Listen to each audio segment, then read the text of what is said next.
Hello guys, കാഴ്ചശക്തി കുറവുള്ള വളരെ മിടുക്കിയായ വിദ്യാർത്ഥിനിയായിരുന്നു ജന്ന.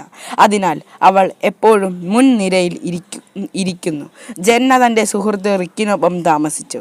മറ്റ് വിദ്യാർത്ഥികളുമായി പോരാടുന്നതിനാൽ കോളേജിൽ അവന് മോശം പ്രശസ്തി നേടിയിരുന്നു. ഒരു ദിവസം കോളേജിൽ പോകുമ്പോൾ ജന്നയുടെ കണ്ണട തറയിൽ വീണു പൊട്ടി. ജന്നയ്ക്ക് കാറില്ല. റിക്കിനോട് അവളെ റിപ്പയർ ഷോപ്പിലേക്ക് കൊണ്ടുപോകാൻ ആവശ്യപ്പെട്ടു. കുറച്ചു നേരത്തിന്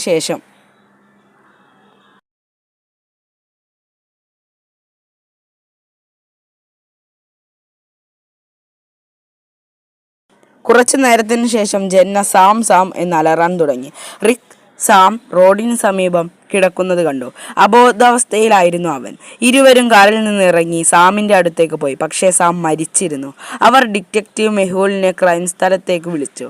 സംഭവ സ്ഥലത്തെത്തിയപ്പോൾ മെഹുൽ 4 പ്രതികളെ തിരിച്ചറിഞ്ഞു. ക്രൈം സ്ഥലത്തിന് സമീപം 2 പ്രതികൾ കൂടി ഉണ്ടായിരുന്നു. റിക്ക്: ഞാൻ സാമിനെ കാണുമ്പോൾ കാർ ഓടിക്കുകയായിരുന്നു. ഞാനും സാമും ശത്രുക്കളായിരുന്നു, പക്ഷേ ഞാൻ അവനെ കൊന്നിട്ടില്ല. ജന്ന: സാം തറയിൽ കിടക്കുന്നത് ഞാൻ കണ്ടു. ഞാൻ കാർ നിർത്താൻ റിക്കിനോട് ആവശ്യപ്പെട്ടു. റിയാന: ഞങ്ങൾ സ്കൂൾ സുഹൃത്തുക്കളാണ്. പരസ്പരം ഡേറ്റ് ചെയ്യാറുണ്ടായിരുന്നു. എന്നാൽ ഇപ്പോൾ ഞങ്ങൾ ഒരുമിച്ചല്ല. ഞാൻ അവനെ കൊന്നിട്ടില്ല. ജിമ്മി: ഞാൻ കടന്നു പോകുകയായിരുന്നു.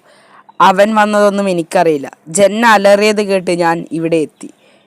ഇവരുടെ മൊഴികൾ കേട്ടാൽ കൊലപാതകി ആരാണെന്ന് നിങ്ങൾക്ക് ഊഹിക്കാനാകുമോ? ഉത്തരം കിട്ടിയാൽ കമൻറ്റ് ചെയ്യൂ. ഇഷ്ടപ്പെട്ടാൽ ലൈക്ക് ചെയ്യൂ.